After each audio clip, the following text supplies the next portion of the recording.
ഏറ്റവും പ്രിയപ്പെട്ട 8ാം ക്ലാസ്സിലെ വിദ്യാർത്ഥികളെ, നമ്മുടെ NMMSന് വളരെ ഇമ്പോർട്ടന്റ് ആയിട്ടുള്ള ഒരു ടോപ്പിക്കാണ് ബൈനോമിയൽ നോമൻക്ലേച്ചർ, ദിനാമ പദ്ധതി എന്നൊക്കെ മലയാളത്തിൽ പറയും. അതായത് ജീവികൾക്ക് ശാസ്ത്രീയമായിട്ട് പേരിടുന്ന പരിപാടി. നമുക്കറിയാലോ, ജീവികൾക്ക് പല സ്ഥലങ്ങളിലും പല പേരായി കഴിഞ്ഞാൽ സ്വാഭാവികമായിട്ടും ശാസ്ത്രജ്ഞന്മാർക്കിടയിൽ എന്തുണ്ടാവും, പല ടൈപ്പ് ഓഫ് കൺഫ്യൂഷൻസും കാര്യങ്ങളൊക്കെ ഉണ്ടാവും. അപ്പൊ ആ ഒരു ബുദ്ധിമുട്ട് പരിഹരിക്കാൻ വേണ്ടിയിട്ടാണ് എന്ത് ചെയ്യുന്നത്, ബൈനോമിയൽ നോമൻക്ലേച്ചർ അഥവാ ദിനാമ പദ്ധതി എന്ന് പറഞ്ഞിട്ട് ജീവികൾക്ക് എല്ലാവർക്കും ഒരൊറ്റ പേര് കൊടുക്കുന്ന ഒരു പദ്ധതി ഇൻട്രൊഡ്യൂസ് ചെയ്തത്. ഓക്കെ, അപ്പൊ ഈ ബൈനോമിയൽ നോമൻക്ലേച്ചർ ഇൻട്രൊഡ്യൂസ് ചെയ്ത ചെങ്ങായിന്റെ പേര് കാൾ ലിനേയസ് ആണ്. ടാക്സോണമിയുടെ പിതാവായിട്ടുള്ള കാൾ ലിനേയസ് ആണ് എന്ത് ചെയ്തത്, ജീവികൾക്ക് ശാസ്ത്രീയമായിട്ട് പേര് നൽകുന്ന പദ്ധതി ആവിഷ്കരിച്ചത് അല്ലെങ്കിൽ ഇൻട്രൊഡ്യൂസ് ചെയ്തത്. അതാണ് ഫസ്റ്റ് പോയിന്റ് പഠിക്കേണ്ടത്. രണ്ടാമത്തത്, the scientific method of naming where the genus name comes first and the species name comes second. ഈ ബൈനോമിയൽ നോമൻക്ലേച്ചർ എന്ന് പറയുന്ന ഈ ഒരു പരിപാടിയിൽ നമ്മളൊരു പേരിടുമ്പോൾ സ്വാഭാവികമായിട്ടും ബൈ എന്ന് പറഞ്ഞാൽ എന്താണ്, രണ്ട്, ദി നാമ പദ്ധതി, ദി എന്ന് പറഞ്ഞാൽ എന്താണ്, രണ്ട്. അപ്പൊ നമ്മൾ പേരിടുമ്പോൾ രണ്ട് വാക്കുകൾ ചേർത്തിട്ടായിരിക്കും പേരിടേണ്ടത്. അതിൽ ഒന്നാമത്തെ വാക്ക് അതിന്റെ ജീനസ് നാമവും രണ്ടാമത്തെ വാക്ക് അതിന്റെ സ്പീഷീസ് നാമവും ആയിരിക്കണം. ഫസ്റ്റ് വേർഡ് എന്തായിരിക്കണം, ജീനസ് ആയിരിക്കണം. സെക്കൻഡ് വേർഡ് എന്തായിരിക്കണം, സ്പീഷീസും ആയിരിക്കണം. ഇപ്പൊ ഫോർ എക്സാമ്പിൾ, ഫാസിൽ അറക്കൽ, അതിൽ എത്ര വാക്കുണ്ട്, രണ്ട് വാക്കുണ്ട്. ഷാഹിദ് റംസാൻ, അതിൽ രണ്ട് വാക്കുണ്ട്. ഇപ്പോൾ നമ്മൾ പ്രിട്ടി ജോൺ എന്നാണ് പ്രിട്ടി മിസ്സിന്റെ പേര്. അപ്പൊ പ്രിട്ടി ജോൺ, രണ്ട് വാക്കുണ്ട്. അപ്പൊ അതുപോലെ തന്നെ ജീവികൾക്ക് ശാസ്ത്രീയമായിട്ട് പേരിടുമ്പോൾ, ഇത് ശാസ്ത്രീയമായി പേരിട്ടതല്ല കേട്ടോ, ഇത് നമ്മൾ അച്ഛനമ്മമാർ പേരിട്ടതാണ്. ഞാൻ ഉദാഹരണം പറയാണ്, ജീവികൾക്ക് ശാസ്ത്രീയമായിട്ട് പേരിടുമ്പോൾ എന്ത് ചെയ്യണം, രണ്ട് വാക്ക് വേണം. അതുകൊണ്ടാണ് ഇതിനെ ബൈനോമിയൽ നോമൻക്ലേച്ചർ എന്ന് പറയുന്നത്. അതിൽ ആദ്യത്തെ വാക്ക് എപ്പോഴും ജീനസ് നാമവും രണ്ടാമത്തെ വാക്ക് എപ്പോഴും സ്പീഷീസ് നാമവും ആയിരിക്കണം. അത് അങ്ങോട്ടും ഇങ്ങോട്ടും മാറരുത്. First word must become genus and second word must become species ആയിരിക്കണം. അതെങ്ങനെ ഓർത്ത് വെക്കുന്നു ചോദിച്ചാൽ, ഇംഗ്ലീഷ് ആൽഫബറ്റിൽ ആദ്യം ജി ആണോ എസ് ആണോ, ABCDEFG ആദ്യം ജി ആണല്ലോ. അപ്പൊ ഫസ്റ്റ് വേർഡ് ജീനസ്, അപ്പൊ സ്വാഭാവികമായിട്ടും സെക്കൻഡ് വേർഡ് സ്പീഷീസ്. അങ്ങനെയെങ്കിൽ മനുഷ്യന്റെ ശാസ്ത്രീയ നാമം ഇപ്രകാരം എങ്ങനെ ആയിരിക്കും എന്നുള്ളതാണ് ചോദ്യം. സിമ്പിൾ ആണ്. മനുഷ്യന്റെ ജീനസ് നാമം എന്താണ്, ഹോമോയാണ്, ഹോമോ. മനുഷ്യന്റെ സ്പീഷീസ് നാമം എന്താണ്, സാപ്പിയൻസ് ആണ്. അപ്പൊ മനുഷ്യന്റെ സയന്റിഫിക് നെയിം എന്തായിരിക്കും, ഹോമോ സാപ്പിയൻസ് എന്നായിരിക്കും. വളരെ സിമ്പിൾ ആണ്, ഹോമോ സാപ്പിയൻസ്. അപ്പൊ അതും എന്ത് ചെയ്യുക, ജസ്റ്റ് ഒന്ന് ഓർത്ത് വെക്കുക, മനുഷ്യന്റെ scientific name homo sapiens. Okay, അങ്ങനെയെങ്കിൽ റൂൾസ് ഓഫ് ബൈനോമിയൽ നോമൻക്ലേച്ചർ അതും ജസ്റ്റ് നിങ്ങളൊന്ന് ശ്രദ്ധിക്കണം. ബൈനോമിയൽ നോമൻക്ലേച്ചറിന്റെ റൂളുകൾ, അതായത് ദിനാമ പദ്ധതി എന്ന് പറഞ്ഞ ഈ ഒരു പരിപാടിക്ക് കുറച്ച് റൂൾസ് ഉണ്ട്. വെറുതെ വണ്ടി ചെന്നുകൊണ്ട് ഓടിച്ചെന്നുകൊണ്ട് വെറുതെ പേരിട്ട് പോരാൻ പറ്റുന്നില്ല.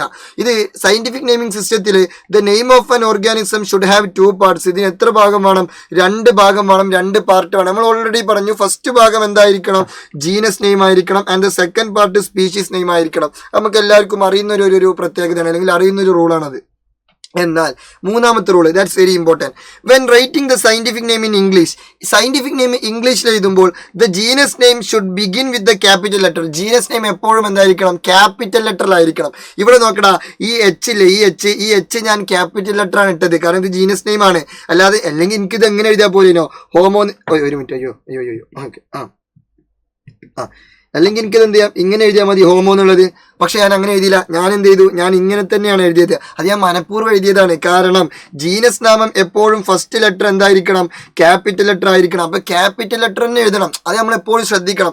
അതാണ് ഈ ഒരു സയന്റിഫിക് നെയിം എഴുതുമ്പോൾ ശ്രദ്ധിക്കേണ്ട ഒരു പ്രധാനപ്പെട്ട റൂൾ ഇട്ടോ. കാരണം അത് നമ്മൾ അങ്ങനെ ശ്രദ്ധിക്കൂല. നമ്മൾ നേരെ എഴുതിപ്പോകും, ഹോമോസാപ്പിയൻസ് അങ്ങനെ നമ്മളൊരു ഫ്ലോറിൽ എഴുതിപ്പോകും. പക്ഷെ അങ്ങനെ എഴുതരുത്.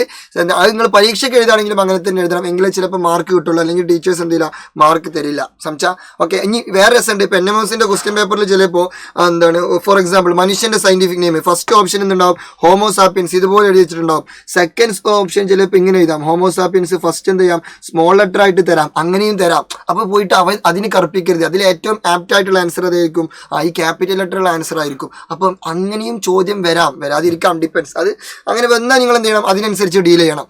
ഓക്കെ, അപ്പോൾ when writing the scientific name in English the genus name should begin with the capital letter. Capital letter കൊണ്ട് എഴുതണം എന്നാണ് പറയുന്നത്. Then the scientific name should be printed in italics. ഇത് പ്രിന്റ് ചെയ്യുമ്പോൾ അത് ഇറ്റാലിക്സിൽ പ്രിന്റ് ചെയ്യണം. ഇറ്റാലിക്സിൽ പ്രിന്റ് ചെയ്യുന്ന പറഞ്ഞാൽ ചെരിച്ചിട്ട് എഴുതണം. നോക്കടാ, ഇതൊരു ചെരിവില്ലേ, ഉണ്ട്. ഓക്കെ, ആ ചെരിച്ചിട്ട് എഴുതണം എന്നാണ് പറയുന്നത്. സോ ഇനി നമുക്ക് എന്ത് ചെയ്യാം, കുറച്ച് സയന്റിഫിക് നെയിമുകൾ കൂടി പഠിക്കാം. വെറുതെ ചുമ്മാ ഒരു രസത്തിന് കുറച്ച് ജീവികളുടെ മാത്രം സയന്റിഫിക് നെയിം. ഒരുപാട് ജീവികളുടെ സയന്റിഫിക് നെയിമുകൾ പഠിച്ചു വെക്കുന്നത് ബെറ്റർ ആണ്.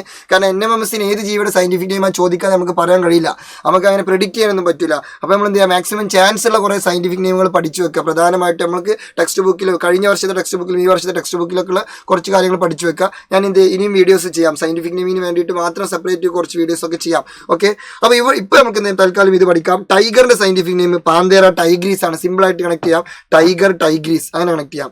കോക്കനട്ട് ട്രീ കൊക്കോസ് ന്യൂസിഫറ ആണ്. കോക്കനട്ട് ട്രീ കോക്കനട്ട് ഒരു കണക്ഷൻ ഇല്ലേ, അപ്പൊ അങ്ങനെ ഓർത്ത് വെക്കാം, കോക്കനട്ട് ട്രീ കൊക്കോസ് ന്യൂസിഫറ. പിന്നെ ഡോഗിന്റെ എന്താണ്, കാനിസ് ലൂപ്പസ് ഫെമിലിയാരിസ് ആണ്, അല്ലെങ്കിൽ കാനിസ് ഫെമിലിയാരിസ് ആണ്. അത് നിങ്ങൾ സിമ്പിൾ ആയിട്ട് ഒരു ലോജിക്ക് പറഞ്ഞുതരാം. ഇപ്പൊ ഡോഗിനൊക്കെ നമ്മളൊരു ഫാമിലി മെമ്പറിനെ പോലെ കണക്കാക്കുന്ന ആളുകളുണ്ട്. ഡോഗിനെ എന്ത് ചെയ്യുന്നു, ഭയങ്കര സ്വീറ്റ് ആയിട്ട് ഡോഗിനെ വളർത്തുന്ന ആളുകളുണ്ട്.